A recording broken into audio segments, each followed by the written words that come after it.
Knock at the Door, One Fat Lady, Rugby Team, Sweet 16, A Duck and a Flea, The Famous Street in Manhattan. No, those weren't bloopers, although I'm sure this episode will have plenty. Those were actually number nicknames used in a particular game that's been around for 500 years we'll be talking about today. This isn't your granny's church basement version either. I'm your host, Emily Prokop, and this is the story behind Bingo. But first, a quick message. As you know, the story behind will be turned into a book, which will hopefully be available in the fall of 2018. If you haven't yet, please visit thestorybehindbook.com to sign up to receive information and special offers. The book will feature chapters based on previous episodes, as well as all new extraordinary history of ordinary objects, and I can't wait to share it with you. While the United States origin of bingo has a few different stories, we know the game descended from a game that gained popularity in Italy during the 1530s called Le Gioco del Lotto d'Italia, which roughly translates to the Italian lottery. The premise of it was that players were given cards with random assortment of numbers on it, and tokens with numbers were drawn from a sack. Players would place markers over called-out numbers, or in recent versions like Tombola, slots were closed over the winning numbers. The game found its way to France by the 1700s and called Le Lotto, and became one of the most popular gambling games, which then spread to England, where it's sometimes known as Housey House. And the Germans even used the game in schools to help children learn numbers, letters, and sometimes history. Bingo spread to the United States soon after, and the practice of using bingo for education is still around today. Just ask my high school Spanish teacher. Sí, Señora Frankel, recuerdo bingo en tu clase. If you're American, you probably know the version with 5 columns of numbers and a free space, with the letters B-I-N-G-O at the top of the columns. And yes, that song has been stuck in my head the whole time writing this. This version is the one with a few different backstories, although the one most accepted was that in 1929, a toy salesman named Edwin S. Lowe was at a country fair in Atlanta, Georgia, and had the idea to turn the game into something he could market.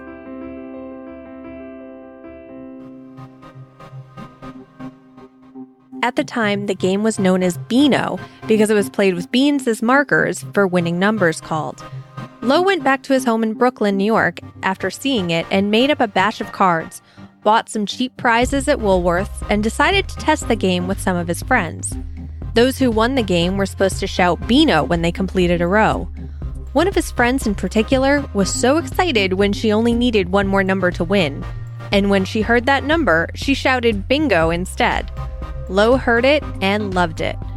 I cannot describe the sense of elation which that girl's cry brought to me. All I could think of was that I was going to come out with this game and I was going to call it Bingo. When Lowe was out of prizes, they began playing for money instead. Here's where the story gets a little murky. There are some reports that around the same time in the UK, Bingo was also used as a name for the game. However, it was Lowe and his company, the E.S. Lowe Company, who was able to make and market the game with commercial success. A priest from Pennsylvania had seen the game and thought it would be a great way to raise funds for his fledgling parish. Remember, this was all during the Depression. The priest and Lowe soon found a problem when those playing in the church began losing interest, once it was apparent that the game couldn't be scaled to accommodate that many people. They ended up with multiple winners. Lowe went to a retired Columbia University mathematics professor named Carl Leffler to help him with this problem. He figured he would need 6,000 cards, all with different combinations of numbers on them, so there were no duplicate cards with the same numbers.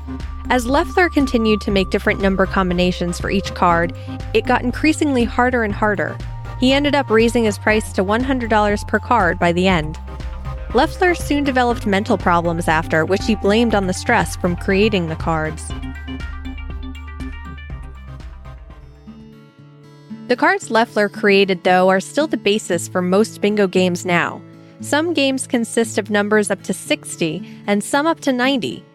By 1934, it was estimated that 10,000 bingo games were in existence all over the U.S.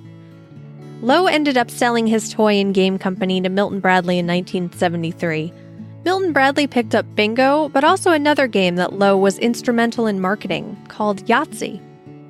The 70s saw an uptick in the popularity of bingo when American Indian tribes began opening bingo halls on reservation lands, especially in states where gambling was otherwise illegal. Aside from the word bingo, the phrase you might often hear if you enter a bingo hall is eyes down in the beginning of every game, meaning look down at your cards because we're about to begin. Bingo callers are actually pretty creative when it comes to getting their voices heard in crowded halls. It can be pretty boring repeating the same number a few times over, as you can imagine. By the way, there's even a Bingo Caller of the Year competition in the UK. The weird phrases I was saying at the beginning of the episode are actually some of the slang words used in bingo by the callers. I'd like to refer to these as bingo lingo, but apparently that's the name of a wild, wild party version of the game played in clubs in the UK. They really love their bingo over there.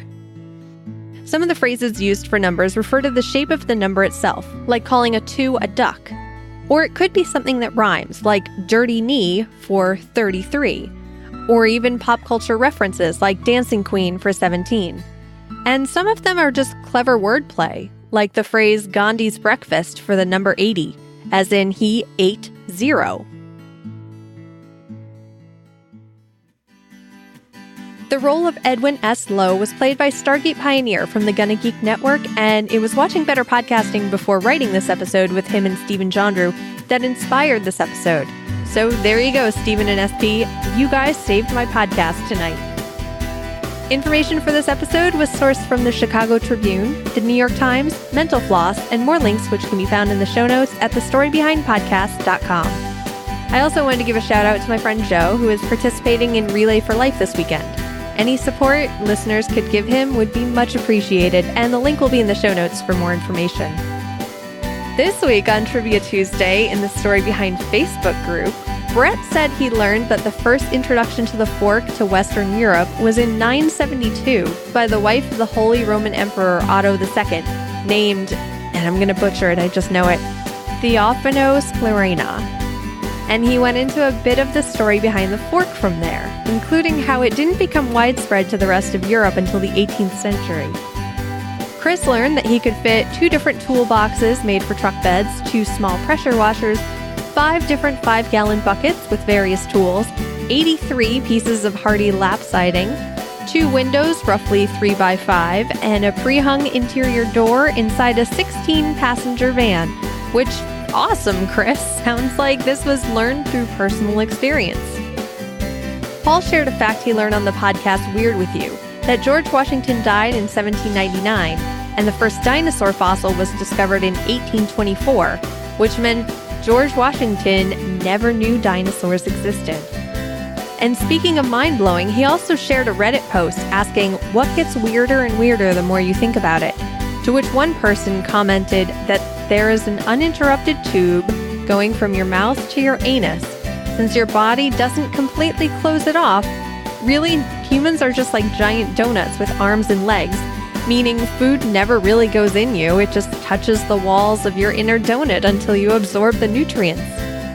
Seriously, I love all this trivia you guys are bringing to the group every week, and I may even share that nugget on Hate to Wait, the weight loss podcast I'm doing with John from the Brand X podcast.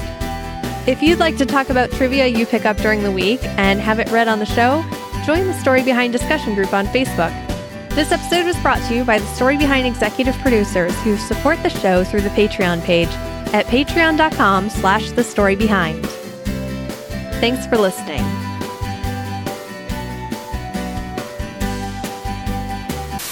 Hey, if you've listened this far, you truly are a Story Behind awesome trivia buff. If you remember from the beginning of the episode the number nicknames I called out, if you can guess what numbers that slang represented, send me an email at thestorybehindpodcast.com. And extra points if you can tell me what the significance is of those particular numbers. Thanks for listening all the way to the very end of the podcast.